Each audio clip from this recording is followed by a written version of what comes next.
കാര്യങ്ങൾ നമ്മൾ ചെയ്യുമ്പോൾ എന്നുവെച്ചാൽ ഉണർന്നിരിക്കുന്ന അവസ്ഥയിൽ, പൂർണ്ണമായി നമ്മുടെ മനസ്സ് ഉണർന്നിരിക്കുന്ന അവസ്ഥയിൽ ഞാൻ ഇന്ന ആളാണ്, ഇന്ന സ്ഥലത്താണ്, ഇന്ന കാര്യം ചെയ്തുകൊണ്ടിരിക്കുകയാണ്, ഇങ്ങനെയൊക്കെയുള്ള ആർജിത വ്യക്തിത്വങ്ങളുടെ ആധാരത്തിൽ നമ്മുടെ മനസ്സ് പ്രവർത്തിക്കുമ്പോൾ ബോധ മനസ്സോടെ നമ്മൾ പറയും. മീൻസ് ഒരു ഉദാഹരണം പറഞ്ഞൊരു ഹാളിലിരുന്ന് ഒരു ക്ലാസ് കേട്ടുകൊണ്ടിരിക്കെ ഒരാളറിയാതെ ഏതോ ഒരു ഇമോഷണലി ചാർജായി പാട്ട് പാടിയാൽ പറയും, നിനക്ക് ബോധമില്ലേ, നീ എന്തായി ചെയ്യുന്നത് ചോദിക്കും. എന്ന് ചിലർത്ഥം ബോധ മനസ്സോടെ എന്ന് ചിലർത്ഥം ആർജിത വ്യക്തിത്വത്തിൻ്റെ ആധാരത്തിലൂടെ ഒരു മനുഷ്യൻ പ്രവർത്തിക്കുമ്പോൾ നമ്മൾ പറയും ബോധ മനസ്സോടെ എന്ന് പറയും. അതേസമയം ഉപബോധ മനസ്സോടെ ചിലർത്ഥം നമ്മുടെ ബോധമായിട്ടുള്ള ആർജിത വ്യക്തിത്വത്തിൻ്റെ ആധാരത്തിലല്ലാതെ ഉള്ളിലുള്ളതായിരിക്കുന്ന ഫീലിങ്സ് എന്തോ, ഇമോഷൻസ് എന്തോ, ഭാവങ്ങളെന്തോ, ഭാവനകളെന്തോ, അതിൻ്റെ ആധാരത്തിൽ നിങ്ങൾ പ്രവർത്തിക്കുന്ന ചില നിമിഷങ്ങൾ, കോൺഷ്യസ് മൈൻഡിൻ്റെ പ്രവർത്തനമില്ലാതാവുന്ന നിമിഷം, ചിലപ്പോൾ ഉറങ്ങുമ്പോൾ, ചിലപ്പോൾ ഇമോഷണലി ചാർജായി പോകുമ്പോൾ ഒക്കെ നമ്മൾ പ്രവർത്തിച്ചു പോകുന്നതായിട്ടുള്ള കാര്യങ്ങൾ. ഇത് വേണ്ടാന്ന് പറഞ്ഞാൽ അതൊന്നും പറ്റില്ല, എനിക്കിപ്പോൾ ചെയ്തേ പറ്റൂ എന്നുള്ളതായിരിക്കുന്ന വാശി ഉണർന്നു വരുന്ന സമയം, മീൻസ് ഇമോഷണലി, ഈ ഇമോഷൻ എന്ന് പറയും. നമ്മുടെ ഇലക്ട്രിക്കലി ചാർജ്ഡ് ആയിരിക്കുന്ന തോട്ട്സ് ആക്റ്റീവ് ആവുന്ന സമയം, അത് നമ്മൾ ഉപബോധ മനസ്സിൻ്റെ ഒരു തലം എന്ന് പറയും. ഉപബോധ മനസ്സിൽ 2 തലങ്ങളുണ്ട്. ഒന്ന് നമ്മുടെ മെമ്മറീസും, മറ്റൊന്ന് നമ്മുടെ ഫീലിങ്സും. മെമ്മറീസിൻ്റെ ആധാരത്തിലാണ് ഒരു പരിധി വരെയൊക്കെ ഫീലിങ്സ് ക്രിയേറ്റ് ചെയ്യപ്പെടുന്നത്. ഒന്ന് നമ്മുടെ ഓർമ്മകളും, മറ്റൊന്ന് നമ്മുടെ അനുഭൂതികളും. താൽക്കാലികമായിട്ടും ചിലപ്പോൾ ഉപബോധ മനസ്സിൽ നിന്ന് പ്രവർത്തനങ്ങൾ ഉണർന്നു വരാറുണ്ട്. ഉദാഹരണം പറഞ്ഞാൽ ഒരാൾ നിങ്ങളെ മോശമായിട്ട് കുറച്ച് ചീത്ത വാക്കുകൾ പറയുന്നു. ആ വാക്കുകൾ മനസ്സിൽ ആഴത്തിൽ പോയി തട്ടിക്കഴിയുമ്പോൾ അതിൻ്റെ ആ ഇമോഷൻ പോയിട്ട് ടച്ച് ചെയ്തതിൻ്റെ ആധാരത്തിൽ ഒരു പ്രതിക്രിയ നമ്മുടെ ഭാഗത്ത് ഉണ്ടാവുകയാണെങ്കിൽ അത് നമുക്ക് നിയന്ത്രിക്കാനേ ആവില്ല. എനിക്ക് ദേഷ്യം നിയന്ത്രിക്കാൻ പറ്റുന്നില്ല, എനിക്ക് സന്തോഷം നിയന്ത്രിക്കാൻ പറ്റുന്നില്ല, എനിക്ക് എൻ്റെ സങ്കടം കൺട്രോൾ ചെയ്യാൻ പറ്റുന്നില്ല. ആ ലെവലിൽ നമ്മുടെ ഫീലിങ്സ് ഒഴുകുമ്പോൾ അത് ഉപബോധ മനസ്സിൻ്റെ മേലെ തട്ട് എന്ന് വേണം നമുക്ക് പറയാൻ. അതേസമയം ഉപബോധ മനസ്സിൻ്റെ ആഴത്തിലുള്ള ഘടകം എന്ന് പറയുന്നത് നമ്മുടെ ഓർമ്മകളുടെ അറ എന്ന് വേണമെങ്കിൽ അതിന് ചെറുതായിട്ട് വേണമെങ്കിൽ ഉപമിക്കാം. ഓർമ്മകളുടെ അറ എന്ന് പറയാം. ചിലർത്ഥം ഈ ജന്മത്തിലോ മുജ്ജന്മത്തിലോ ആണെങ്കിൽ പോലും ഒരു കാര്യം അഗാധമായ തരത്തിൽ പഠിച്ചോ, അനുവർത്തിച്ചോ, അല്ലെങ്കിൽ അനുഭവിച്ചോ നമ്മുടെ ഉള്ളിൽ അത് അതിശക്തമായിരിക്കുന്ന പ്രകമ്പനങ്ങളുടെ രൂപത്തിൽ റെക്കോർഡ് ചെയ്യപ്പെട്ടിട്ടുണ്ടെങ്കിൽ ആ കാര്യം മാറ്റാൻ തന്നെ പ്രയാസമായിരിക്കും. ഞാൻ ഓർമ്മിക്കും, കുറച്ച് വർഷങ്ങൾക്ക് മുന്നേ ഒരു സെൻറ്ററിൽ ഞാൻ സർവീസ് ചെയ്യുന്ന സമയത്ത് 6 വയസ്സുകാരി ഒരു മോളെ എൻ്റെ അടുത്ത്, 6ാം ക്ലാസ്സുകാരിയായിരിക്കുന്ന ഒരു മോളെ എൻ്റെ അടുത്തേക്ക് കൗൺസിലിങ്ങിന് വേണ്ടി കൊണ്ടുവന്നിട്ടുണ്ടായിരുന്നു. മിടുക്കിയായിരിക്കുന്ന കുട്ടിയാണ്. പക്ഷേ അവൾക്കൊറ്റ പ്രോബ്ലം മാത്രമേ ഉണ്ടായിരുന്നുള്ളൂ. അവൾക്ക് ഓരോരോ അക്ഷരം അറിയാം. ആ അറിയാം, അല്ലെങ്കിൽ ആ അറിയാം, എല്ലാ അക്ഷരമാല അക്ഷരങ്ങൾ ഏത് ചോദിച്ചാലും അവൾക്ക് എഴുതാൻ അറിയാം. പക്ഷേ ആ എന്നും മാ എന്നും കുട്ടി അമ്മ എന്ന് അവൾക്ക് എഴുതാൻ അറിയില്ല, അച്ഛൻ എഴുതാൻ അറിയില്ല. കുട്ടി 6ാം ക്ലാസ്സിലായി. പക്ഷേ അതുവരെയുള്ളതായിട്ടുള്ള ക്ലാസ്സുകളിലൊക്കെ എല്ലാവരും അവളെ സഹതപിച്ചു. സംസാരിക്കുകയാണെങ്കിൽ പോലും നോർമലായിട്ടല്ല, ഓവർ ഫാസ്റ്റായി, ടു മച്ചിൽ, പെട്ടെന്ന് ഒരു സെക്കൻഡിൽ. നമ്മളിപ്പോൾ ഒരു 10 സെക്കൻഡ് എടുത്ത് പറയുന്ന കാര്യമാണെങ്കിൽ ആ കുട്ടി ഒരു സെക്കൻഡിൽ പറഞ്ഞു തീർക്കും. വളരെ ചുരുക്കം ആളുകൾക്ക് അവൾ പറയുന്നത് മനസ്സിലാകുന്നുള്ളൂ. അതേസമയം അവൾക്ക് എന്തെങ്കിലും പ്രശ്നങ്ങൾ വേറെ ഉണ്ടോ എന്ന് ചോദിച്ചാൽ ഒന്നുമില്ല. നന്നായിട്ട് ആഹാരം കഴിക്കാൻ അറിയാം, ഡാൻസ് കളിക്കാൻ അറിയാം, എന്നാൽ എല്ലാ കാര്യങ്ങളും ചെയ്യുന്നൊക്കെ ചെയ്യാനറിയാം. പിന്നെ വെറുതെ ഇരിക്കുന്ന സമയത്ത് ക്ലാസ്സിൽ പലപ്പോഴും ഈ ഒരു അവസ്ഥ കൊണ്ട് തന്നെ അവൾ ഡിസ്റ്റർബ്ഡ് ആകുമ്പോൾ അവളെ കൂട്ടുകാരികളെ വാന്തുക, പിച്ച്, ഇങ്ങനെ പല രീതിയിൽ ഉപദ്രവിക്കാൻ തുടങ്ങി. അവൾ അറിയാതെ ക്ലാസ്സിൽ നിന്ന് എഴുന്നേറ്റ് അവൾ പുറത്തേക്ക് പോകാൻ തുടങ്ങി. അങ്ങനെയൊക്കെയുള്ള അവസ്ഥയിലായിരുന്നു എൻ്റെ അടുത്ത് ഈ കൗൺസിലിങ്ങിന് വേണ്ടി കൊണ്ടുവരുന്നത്. ഞാൻ ഓർമ്മിക്കുക, ആ സമയത്ത് ആ കുട്ടിയായിട്ടുള്ള സംസാരത്തിലൂടെ അവളോടുത്ത മെമ്മറീസിനെ, അവളുടെ മനസ്സിനെയും ബുദ്ധിനെയും വിശകലനം ചെയ്യാൻ നോക്കിയപ്പോൾ എൻ്റെ അനുഭവത്തിൽ ഒരു കാര്യം എനിക്ക് മനസ്സിലായി. അവളുടെ ബുദ്ധി കൊണ്ട്, ബുദ്ധിയാകുന്ന നേത്രം കൊണ്ട് ഒരു കാര്യത്തിന് അവർക്ക് റീകളക്ട് ചെയ്യാൻ പറ്റുന്നില്ല. അവിടെ മുഴുവൻ അവൾക്ക് കാണുന്നത് ഡാർക്ക്നെസ് ആൻഡ് ഡാർക്ക്നെസ്, ഡാർക്ക്നെസ് മാത്രമാണ് കാണുന്നത്, ഇരുട്ട് മാത്രം. അതായത് നിങ്ങൾ ഉദാഹരണം പറയുകയാണെങ്കിൽ ഒരു പൂ കണ്ടു, കണ്ണടച്ചിട്ട് നിങ്ങളോട് ആ പൂവെന്ന് ഓർമ്മിക്കാൻ പറഞ്ഞാൽ നമുക്കതിൻ്റെ ആ പൂവിൻ്റെ നിറവും ഭംഗിയും ഒക്കെ നോർമൽ ആളുകൾക്കൊക്കെ തന്നെ ആ പൂ വീണ്ടും മനസ്സിൽ കാണാൻ പറ്റും നമുക്ക്. അതേസമയം തന്നെ ഈ കുഞ്ഞിനെ സംബന്ധിച്ചിടത്തോളം കണ്ണടച്ച ആ പൂവ് ഓർമ്മിക്കാൻ പറഞ്ഞാൽ അവൾക്ക് കാണില്ല, അവൾക്ക് കാണുന്നത് വെറും ഇരുട്ട് മാത്രമേ കാണുള്ളൂ. അതായത് അവളുടെ ബുദ്ധി എന്ന നേത്രത്തിൽ പതിഞ്ഞതായിരിക്കുന്ന ചിത്രവും മനസ്സിൽ ആ സമയം കിട്ടിയ അനുഭൂതിയും രണ്ടും കൂടി കൂട്ടിച്ചേർക്കാൻ സാധിക്കുന്നില്ല. ആ സമയത്ത്, ഈ സമയത്ത് അവളുടെ ലൈഫ് നോക്കിയാൽ അച്ഛനും അമ്മയും ഭയങ്കര കെയറിങ് ആണ്. ആ മോൾക്ക് വേണ്ടി എന്തൊക്കെ ചെയ്യാൻ പറ്റുമോ, ഈവൻ സാധാരണക്കാരനാണ്. പലപ്പോഴും അച്ഛന് തൻ്റെ ജോലി പോവാതിരുന്നു കൊണ്ട് മകളെ എൻ്റെ അടുത്തേക്ക് കൊണ്ടുവരുമായിരുന്നു, അല്ലെങ്കിൽ പല ട്രീറ്റ്മെൻറ്റിന് വേണ്ടി വേണ്ടി കൊണ്ടുപോകുമായിരുന്നു. സ്കൂളിൽ മകളെ സഹായിക്കാൻ വേണ്ടി അമ്മ അച്ഛനും എന്തുമാത്രം റിസ്ക് എടുക്കായിരുന്നു അറിയോ. പക്ഷേ ആ ജന്മത്തിൻ്റെ പ്രശ്നമല്ല അവൾക്ക്. പക്ഷെ ഒരു കാര്യം ഉറപ്പാണ്, ആ കുട്ടിയുടെ മനസ്സും ബുദ്ധിയും തമ്മിൽ പകച്ചു പോവേ അല്ലെങ്കിൽ ഭയപ്പെട്ടു പോവേ അത്ര ആഴത്തിലുള്ള എന്തെങ്കിലും ഒരു അനുഭവം ഉണ്ടാകത്തക്ക രീതിയിൽ ഈ ജന്മത്തിലായിക്കൊള്ളുന്നില്ല, മുജ്ജന്മത്തിൽ അവളൊരവസ്ഥ സംഭവിച്ചിട്ട് ഒരുപക്ഷെ അങ്ങനൊരവസ്ഥയിൽ ആത്മാ ശരീരം ഉപേക്ഷിച്ച് മരിച്ചിട്ടുണ്ടായിരിക്കാം. അഥവാ അങ്ങനെ ഒരു പവർഫുൾ റെക്കോർഡിങ് നടന്ന ശേഷം അവർ ദേഹം വിട്ട് മറ്റൊന്നിലേക്ക് യാത്ര ചെയ്തതായിരിക്കാം. എന്തു തന്നെയാണെങ്കിലും രണ്ടും കൂട്ടിച്ചേർക്കാൻ പറ്റുന്നില്ല. ഇതെൻ്റെ പ്രാക്ടിക്കൽ എക്സ്പീരിയൻസ് ആണ് ഞാൻ നിങ്ങളുടെ അടുത്ത് പറഞ്ഞിരുന്നത്. അതിന് നമ്മൾ ചെയ്തു നോക്കിയതായിട്ടുള്ളൊരു ടെക്നിക്ക് ഞാൻ അവൾ അച്ഛനും അമ്മയ്ക്കും സിമ്പിളായിട്ട് പറഞ്ഞു കൊടുത്തു. അവളുടെ അടുത്ത് ഇരുത്തിക്കൊണ്ട് കുറച്ച് വൈബ്രേഷൻ കൊടുത്തുകൊണ്ട് എനർജി പാസ് ചെയ്തുകൊണ്ട് അവളുടെ അടുത്ത് പറഞ്ഞു, ആകാശത്ത് നക്ഷത്രം നോക്കാൻ അച്ഛൻ്റെ അടുത്ത്. നക്ഷത്രം നോക്കുക, കണ്ണടയ്ക്കുക, അത് കാണാൻ ശ്രമിക്കുക, വീണ്ടും നോക്കുക, വീണ്ടും കണ്ണടയ്ക്കുക. അങ്ങനെ പതുക്കെ പതുക്കെ പതുക്കെ ആ കാഴ്ചയെ മനസ്സിൽ കാണത്തക്ക രീതിയിൽ, ബുദ്ധി എന്ന നേത്രം അതിനെ അക്യുറേറ്റ് ആയിട്ട് ക്യാമറ അത് റെക്കോർഡ് ചെയ്യത്തക്ക രീതിയിലും മനസ്സ് അതിൻ്റെ ആ ഒരു കുളിർമ ഫീൽ ചെയ്യത്തക്ക രീതിയിൽ നിരന്തരമായിട്ട് പ്രാക്ടീസ് ചെയ്യിച്ചു.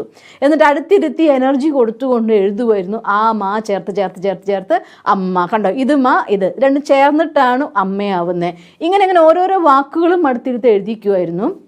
അതിലും ഏറ്റവും പവർഫുൾ ആയിട്ടുള്ള വേർഡ് ഈശ്വരൻ, അതുപോലെ ഞാൻ ആത്മാ, ഞാൻ സ്നേഹം, ഞാൻ ശാന്തി, ഞാൻ ശക്തി, ഇങ്ങനെ ചില വാക്കുകൾ നമ്മുടെ ഉള്ളിൻ്റെ ഉള്ളിൽ പോവുകയും ആത്മാവിൻ്റെ ഉള്ളിൽ നിന്ന് പോസിറ്റീവ് എനർജി പ്രൊഡ്യൂസ് ചെയ്യുന്നതായിട്ട് രീതിയിലുള്ളതായിട്ട് ഊർജം പ്രകടിപ്പിക്കുന്ന ചില വാക്കുകളുണ്ട്. മൂല്യങ്ങളുടെ, ശരിക്കും പറഞ്ഞാൽ മൂല്യങ്ങളാകുന്ന ശബ്ദങ്ങൾ. ഞാൻ ആത്മാ, ശാന്തസ്വരൂപാത്മ, ഞാൻ സ്നേഹമാണ്, ഞാൻ ശാന്തിയാണ്, ഞാൻ ശക്തിയാണ്, ഇങ്ങനെയൊക്കെ ആ കുട്ടിയെ കൊണ്ട് സിമ്പിളായിട്ട് എഴുതിക്കുമായിരുന്നു. എൻ്റെ അനുഭവത്തിൽ ഏറ്റവും ഈസി ആയിട്ട് അവൾക്ക് എഴുതാൻ പറ്റുന്നുണ്ടായിരുന്ന ആ സമയത്ത് സ്നേഹവും ശാന്തിയും ശക്തിയും, ഈ മൂന്ന് കാര്യം നിരന്തരമായിട്ട് ഒരാഴ്ച എഴുതി കഴിഞ്ഞപ്പോഴത്തേക്കും അച്ഛൻ, അമ്മ, ചേട്ടൻ ഇങ്ങനെയുള്ളതായിട്ടുള്ള ക്ലോസ് ആയിരിക്കുന്ന വേർഡ്സ് ഒക്കെ എഴുതാൻ തുടങ്ങി. അങ്ങനെ പതുക്കെ പതുക്കെ ഓരോരോ വരികളായിട്ട് എഴുതാൻ തുടങ്ങി. ഒരു 2 മാസത്തെ ഒരു പ്രാക്ടീസ് കഴിയുമ്പോഴത്തേക്കും അവൾക്ക് എഴുതാനും വായിക്കാനും പറ്റി. മനസ്സുകൊണ്ട് ഒരു കാര്യത്തെ കാണാനുള്ള ശക്തി അവൾക്ക് കിട്ടി. മീൻസ് ആയും മായും ചേർത്ത് അമ്മ എന്നൊരു ചിത്രം കൂട്ടി ക്രിയേറ്റ് ചെയ്യാൻ അവളുടെ മനസ്സിനും ബുദ്ധിനും ഒന്നിപ്പിക്കാൻ സാധിച്ചു. ഇന്ന് ഞാൻ നിങ്ങളുടെ അടുത്ത് ഈ കാര്യം എൻ്റെ അനുഭവം ഷെയർ ചെയ്യാൻ കാരണം, പലപ്പോഴും നമ്മുടെ മനസ്സിൻ്റെ ഉള്ളിൽ ഓർമ്മകളുടെ ആഴത്തിൽ, അതുകൊണ്ടാണ് ഞാൻ പറഞ്ഞ ഓർമ്മകളുടെ അറ എന്ന് വേണമെങ്കിൽ ഉപബോധ മനസ്സിൻ്റെ ആഴത്തട്ടിന് നമുക്ക് പറയാമെന്ന് ഞാൻ പറയാൻ കാരണം, ആ അറയുടെ ഉള്ളിലുള്ളതായിരിക്കുന്ന റെക്കോർഡ് ചെയ്യപ്പെട്ട സ്ട്രോങ് ഫീലിങ്സ് അതെന്താണെങ്കിലും അതിൻ്റെ ആധാരത്തിലാണ് ഒരു 90% നമ്മുടെ വ്യക്തിത്വങ്ങളെ കൺട്രോൾ ചെയ്യപ്പെടുന്നത്. അതുകൊണ്ട് ആ അറയിലേക്ക് നമുക്ക് യാത്ര ചെയ്യാനുള്ളതായിരിക്കുന്ന മെത്തേഡാണ് നമ്മുടെ മനസ്സിനെ റീപ്രോഗ്രാം ചെയ്യാൻ വേണ്ടി, അഥവാ ഒരു പവർഫുൾ പ്രോഗ്രാമിംഗ് നമ്മുടെ മനസ്സിന് കൊടുക്കാൻ വേണ്ടി സാധിക്കുന്നത്. ഇവിടെയാണ് മെഡിറ്റേഷൻ ഏറ്റവും വണ്ടർഫുൾ ആയിട്ട് പ്രവർത്തിക്കുന്നതും. നിങ്ങൾ ഒരാളെ സംബന്ധിച്ചിടത്തോളം, ഒരാളുടെ ലൈഫിനെ സംബന്ധിച്ചിടത്തോളം മുന്നേ പല വീഡിയോസിലും നമ്മൾ നിങ്ങളായിട്ട് ഷെയർ ചെയ്തിട്ടുള്ള കാര്യമാണ്, എപ്പോഴൊക്കെ ജീവിതത്തിൽ എന്തിനു വേണ്ടി ജീവിക്കണം എന്നൊരു ചോദ്യം ചോദിച്ചാൽ ഒരു ഉത്തരേ നമുക്ക് കിട്ടുള്ളൂ, ഞാൻ ജീവിക്കുന്നത് സന്തോഷിക്കാൻ വേണ്ടി. ബാക്കി പല കാര്യം പലരും പറയുമായിരിക്കും. നിങ്ങളെല്ലാത്തിൻ്റെ അൾട്ടിമേറ്റ് ചോദിച്ചാൽ മതി. ഉദാഹരണം പറയുകയാണെങ്കിൽ ഞാൻ ജോലിക്ക് പോവുകയാണ്, എന്തിനാ ജോലിക്ക് പോകണമെന്ന് ചോദിച്ചാൽ ജോലി ചെയ്ത് പൈസ വേണം. പൈസ എന്തിനാ വേണം? എൻ്റെ കടമ നിർവഹിക്കണം, എൻ്റെ കാര്യങ്ങൾ നിർവഹിക്കണം. ഇതൊക്കെ കഴിഞ്ഞിട്ട് നിങ്ങൾക്ക് എന്താ കിട്ടുക? ഇങ്ങനെ ഓരോന്ന് കഴിയുമ്പോഴും അതിനെന്താ കിട്ടുക നിങ്ങൾ സ്വയം ചോദിച്ചു നോക്ക്. ഉത്തരം അവസാനം വന്നെത്തും. ഒന്നുകിൽ സന്തോഷം വേണം, ശാന്തി വേണം, സ്നേഹം വേണം. ഇത്തരം സം വാല്യൂസിൻ്റെ ഷെയറിങ് ആണ് ലൈഫ് എന്ന അവസ്ഥയിലേക്ക് ഞാൻ ഒരുപാട് പ്രോഗ്രാംസിൽ, 100 കണക്കിന് അല്ല 1000 പ്രോഗ്രാംസിന് ഈ ക്വസ്റ്റ്യൻ ഞാൻ ചോദിക്കാറുണ്ട്, ആളെടുത്ത് ആൻസർ ചെയ്യിപ്പിക്കാറുണ്ട്. എല്ലാവരും അവസാനം ഒരു ആൻസറിലാണ് വന്നെത്തുക. പരമാവധി സന്തോഷം, സ്നേഹം, ശക്തി. ബാക്കി വാല്യൂസും പലയിടത്തും പ്രത്യക്ഷപ്പെടാറുണ്ട്. പക്ഷേ മജോറിറ്റി നോക്കിയാൽ സന്തോഷം വേണം, സ്നേഹം വേണം, ശാന്തി വേണം, ശക്തി വേണം, മനസ്സുഖം വേണം. സാധാരണ ഭാഷയിൽ പറഞ്ഞാൽ ഈ കാര്യങ്ങൾക്ക് വേണ്ടി നമ്മൾ ചെയ്യുന്നു. മീൻസ് എൻ്റെ ഉള്ളിൻ്റെ ഉള്ളിലുള്ളതായിരിക്കുന്ന ഒറിജിനൽ പേഴ്സണാലിറ്റിയുടെ റിഫ്ലക്ഷൻസ്, അഥവാ ഇതിൻ്റെ കോർ മെമ്മറി എന്ന് പറയുന്നത് ഈ വാല്യൂസാണ്. ജ്ഞാനമാണ്, സ്നേഹമാണ്, ശാന്തിയാണ്, ശക്തിയാണ്. മെഡിറ്റേഷൻ കമൻട്രികളിൽ കേട്ട് നോക്കിയാൽ അറിയാം, നമ്മൾ ആ ഒരു തോട്ട്സിനെ വിത്ത് ഫീലിംഗ്, വിത്ത് ഒരു വിഷ്വലൈസേഷൻ നമ്മൾ ചെയ്യുന്നതോട് കൂടിയിട്ട് നമ്മുടെ ഉപബോധ മനസ്സിൻ്റെ ഉള്ളിൽ നിന്ന് ആ ശക്തമായിരിക്കുന്ന എനർജി ആക്ടിവേറ്റ് ചെയ്യപ്പെടുകയാണ്. അതെത്ര കൂടുതൽ തവണ നമ്മൾ റിപ്പീറ്റ് ചെയ്യുന്നുണ്ടോ അതനുസരിച്ച് ആ പ്രോഗ്രാമിംഗ് പവർഫുള്ളായിട്ട് ആക്റ്റീവ് ആവുകയും ചെയ്യും. ഇവിടെ നമ്മുടെ ലൈഫിലെ പല ഘട്ടങ്ങൾ കൊണ്ട് ഇത് ഞാൻ വീണ്ടും നമ്മുടെ സാധാരണ അവസ്ഥയിലേക്ക് യാത്ര ചെയ്യുക. ഇതിൻ്റെ കോർ പോയിൻ്റാണ് കേട്ടോ. ഇത് നിങ്ങൾ അണ്ടർലൈൻ ചെയ്ത് ഓർത്തേക്കണം. നമ്മുടെ ഉള്ളിൽ എന്തുകൊണ്ട് മെഡിറ്റേഷനിൽ ഇത്തരം ഹൈലി പവർഫുൾ അഫർമേഷൻ യൂസ് ചെയ്യുന്നു?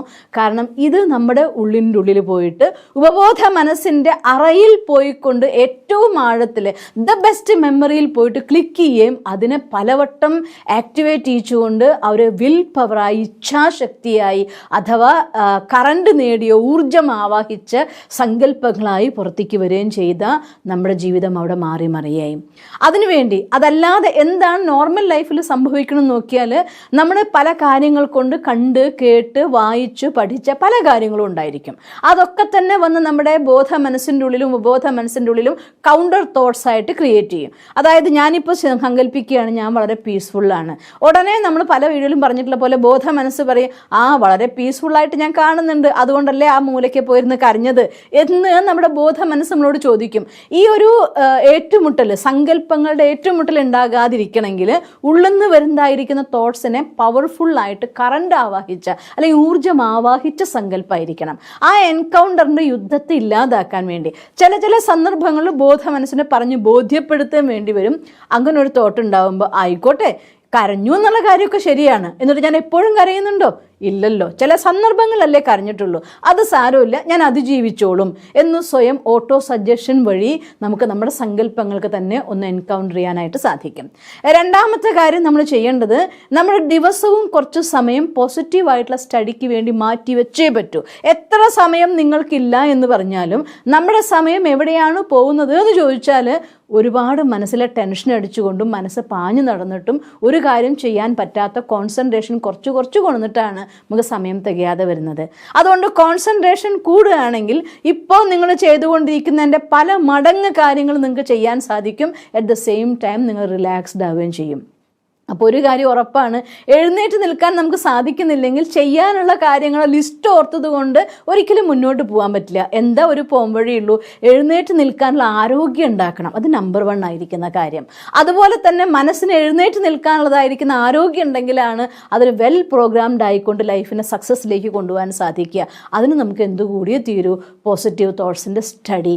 അതുകൊണ്ടാണ് പ്രഭാതത്തിൽ ഉണർന്നാൽ ആദ്യം ഹൈലി പവർഫുൾ ആയിട്ടുള്ള അഫർമേഷൻ, അത് കഴിഞ്ഞ ശേഷം മെഡിറ്റേഷൻ, പിന്നെ പോസിറ്റീവായിട്ടുള്ള സ്റ്റഡി. അത് എഴുതാൻ എന്തുകൊണ്ടാണ് പറയുന്നത് വെച്ചാൽ, ഒരു കാര്യം നമ്മൾ എഴുതി അത് കഴിയുമെങ്കിൽ നമ്മുടെ ലൈഫിലെ ഏതെങ്കിലും വിഷനാണ് നിങ്ങളുടെ ഗോൾ ആണെങ്കിൽ അത് എഴുതുകയും ഉറക്കം വായിക്കുകയും ചെയ്യുക. നിങ്ങൾ കണ്ടിട്ടുണ്ടോ, ചില സ്ഥലങ്ങളിൽ നമ്മൾ പോകുമ്പോൾ അവിടെ എന്തെങ്കിലും ഒരു പ്രാർത്ഥന നടക്കുന്നുണ്ടെങ്കിൽ, പല ധർമ്മത്തിൽ പ്രാർത്ഥനകളും ഞാൻ കണ്ടിട്ടുണ്ട്. ഞാൻ കോളേജ് പഠിക്കുന്ന സമയത്ത് പള്ളിയിൽ പ്രാർത്ഥനാ ഗ്രൂപ്പിൽ പാടാൻ വേണ്ടി ഞാൻ പോകുമായിരുന്നു. അവിടെ പാടുന്ന സമയത്ത് എല്ലാവരും കൂടി ആ ഗാനം അങ്ങ് ആലപിക്കുമ്പോൾ അവിടെ ഉണ്ടാകുന്നൊരു മാസ്സായിട്ടുള്ള എനർജിയുടെ റിഫ്ലക്ഷൻ ഉണ്ട്. അറിയാതെ നമ്മുടെ മനസ്സ് ഈശ്വരനിലേക്ക് അങ്ങ് യാത്ര ചെയ്തു പോകുന്നൊരു നിമിഷം. അത് ഒരു കാര്യം തന്നെ പലതവണ ആവർത്തിച്ച് അല്ലെങ്കിൽ മാസ്സായിട്ട് കേൾക്കുമ്പോൾ ആ ശബ്ദത്തിൻ്റെ ധ്വനി കേൾക്കുന്ന സമയത്ത് അതുണ്ടാക്കുന്നൊരു ഊർജ്ജമുണ്ട്. അതറിയാതെ നമ്മുടെ മനസ്സിൻ്റെ ഉള്ളിലേക്ക് ഇറങ്ങിപ്പോവുകയും ആ ഒരു പ്രഭാവം ഉണ്ടാക്കുകയും ചെയ്യും. ഇത് പുറമെന്ന് കേൾക്കുന്ന ശബ്ദം.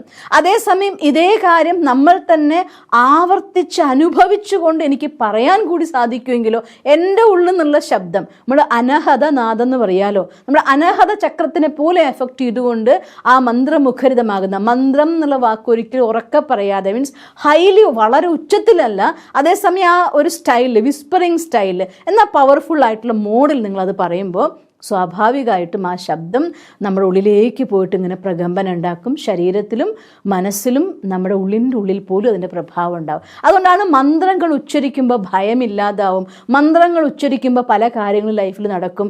കാരണം എൻ്റെ ഉപബോധ മനസ്സിനുള്ളിലേക്ക് ഒരുപോലെ എനർജി കൊടുക്കുകയാണ് ചെയ്യുന്നത്.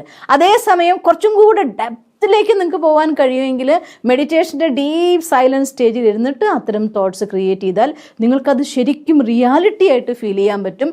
ആ റിയാലിറ്റിയുടെ യാഥാർത്ഥ്യമായി തീരുന്ന അനുഭൂതി ചെയ്യാൻ പറ്റും. എങ്കിൽ വളരെ പെട്ടെന്ന് മാജിക്കലായിട്ട് ആ കാര്യം നിങ്ങൾക്ക് നടന്നു കിട്ടുകയും ചെയ്യും. അതുകൊണ്ട് ഈ രീതികൾ കുറച്ച് നമുക്ക് നോർമലി സംഭവിക്കുന്ന നോക്കിയാൽ, ഒന്ന് ആ എൻകൗണ്ടർ സ്റ്റേജ് എത്തുമ്പോൾ തന്നെ നമ്മൾ തോറ്റുപോകും. രണ്ടാമത് ഭയം നമ്മളെ കീഴ്പ്പെടുത്താൻ തുടങ്ങും, മുന്നുള്ളതായിരിക്കുന്ന തോറ്റുപോയ ഓർമ്മകൾ. അതുകൊണ്ട് ഇതിനെല്ലാം അതിജീവിക്കാൻ വേണ്ടി കൊണ്ട് ഒന്നാമത് നോർമലായിട്ട് കർമ്മങ്ങൾ ചെയ്യുമ്പോഴോ കാര്യങ്ങൾ ചെയ്യാൻ പോകുമ്പോഴോ നമ്മുടെ മനസ്സ് നമ്മളോട് ഏറ്റുമുട്ടാൻ വന്നാൽ, സംഘർഷത്തിന് വന്നാൽ, അല്ലെങ്കിൽ നമ്മളോട് എതിരിടാൻ വേണ്ടി വന്നാൽ ഈ രീതിയിൽ അതിനോട് തന്നെ സംസാരിക്കുക. അത് self talk, positive self talk എന്ന് പറയുന്ന ഒരു വളരെ പവർഫുൾ ആയിട്ടുള്ള മെത്തേഡാണ്. അതിന് ആ ഒരു സെൽഫ് ടോക്ക് ഉണ്ടാവണമെങ്കിൽ എന്ത് വേണ്ടി വരും? ആ സമയത്ത് അങ്ങനെ പറയാൻ എൻ്റെ ഉള്ളിൽ നിന്ന് വരണമല്ലോ. വേറൊരാൾ പറയുകയാണെങ്കിൽ എളുപ്പമാണ്. എൻ്റെ ഉള്ളിൽ നിന്ന് വരണം എന്നുണ്ടെങ്കിൽ രാവിലെ ഉണർന്ന ഉടനെയുള്ള സമയം മെഡിറ്റേഷനും അഫർമേഷനും വേണ്ടി യൂസ് ചെയ്യുക.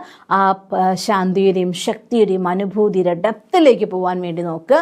ഇടയ്ക്കിടയ്ക്കിടയ്ക്ക് നിങ്ങൾക്ക് അഥവാ അശാന്തിയാണ്, അത് മീൻസ് മനസ്സിൽ സങ്കടവും ദുഃഖവുമാണ് വല്ലാതെ കീഴ്പ്പെടുത്തുന്നതെങ്കിൽ ശാന്തി ശക്തി 2 വാല്യൂസിനെ, ഞാൻ മാസ്റ്റർ ശാന്തി സാഗരനാണ്, ഞാൻ മാസ്റ്റർ സർവശക്തിവാനാണ്, അല്ലെങ്കിൽ നമുക്ക് ഒരു റിലേഷൻഷിപ്പിൽ എന്തെങ്കിലും വിള്ളലാണ് അനുഭവപ്പെടുന്നെങ്കിൽ സ്നേഹത്തിന് വേണ്ടി ലാക്ക് ചെയ്യുന്ന മൈൻഡാണെന്നുണ്ടെങ്കിൽ ഞാൻ മാസ്റ്റർ സ്നേഹസാഗരനാണ്.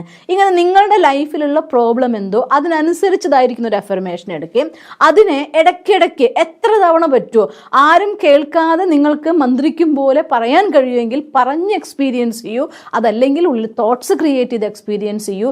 എനിവേ ചുരുങ്ങിയതൊരു 108 തവണ എത്ര കൂടുതൽ പറ്റുമോ അത്രയ്ക്ക് നല്ലത്. ആ അഫർമേഷൻ റിപ്പീറ്റ് ചെയ്തുകൊണ്ടിരുന്നാൽ അധികം വൈകാതെ നിങ്ങളുടെ ആ ഒരു സ്റ്റേജിൽ നിന്ന് ഒരു പവർഫുൾ ആയിട്ടുള്ള എനർജി നമ്മളുള്ളിൽ നിന്ന്, നേരത്തെ പറഞ്ഞ പോലെ ആക്ടിവേറ്റഡ് പോസിറ്റീവ് തോട്ട് എനർജിയുടെ പേരാണ് നമ്മൾ വിൽ പവർ എന്ന് പറയുന്നത്. ഊർജം ആവാഹിച്ച് ശക്തിശാലി സങ്കല്പങ്ങൾ പുറത്തേക്ക് വന്നാൽ അതിനാർക്കും പിടിച്ചു കെട്ടാനാവില്ല. ഈ രീതിയിൽ പ്രോഗ്രാമിംഗ് നമ്മുടെ മനസ്സിന് കൊടുക്കാൻ പറ്റിയ അതൊരു പവർഫുൾ പ്രോഗ്രാമിംഗ് ആയിരിക്കും. വളരെ വേഗത്തിൽ നമ്മുടെ ഡ്രീം നമ്മുടെ ലൈഫിൽ സക്സസ് ആക്കാൻ പറ്റും. ലൈഫിൽ ഏതൊരു സ്വഭാവത്തെ വേണമെങ്കിൽ നമുക്ക് മാറ്റാൻ പറ്റും. ഏതൊരു അവസ്ഥയിൽ വേണമെങ്കിൽ മാറ്റം കൊണ്ടുവരാനായിട്ട് സാധിക്കും. അതുകൊണ്ട് ഈ ഒരു സീക്രട്ട് മനസ്സിലാക്കിക്കൊണ്ട് നമ്മുടെ മെമ്മറിയുടെ അഥവാ ഓർമ്മകളുടെ അറയിലുള്ളതായിരിക്കുന്ന ശക്തിശാലിയായിരിക്കുന്ന സങ്കല്പത്തിന് വീണ്ടും ജനിപ്പിച്ച് ഊർജമാവാഹിച്ച് ലൈഫിലേക്ക് കൊണ്ടുവന്നു കൊണ്ട് സദാ സന്തോഷവും ശാന്തിയും ശക്തിയും നിറഞ്ഞ ഒരു നല്ല ജീവിതം നിങ്ങൾക്ക് നേടാൻ സാധിക്കട്ടെ എന്ന് ഞാൻ ഈശ്വരനോട് പ്രാർത്ഥിക്കുന്നു. ഓം ശാന്തി.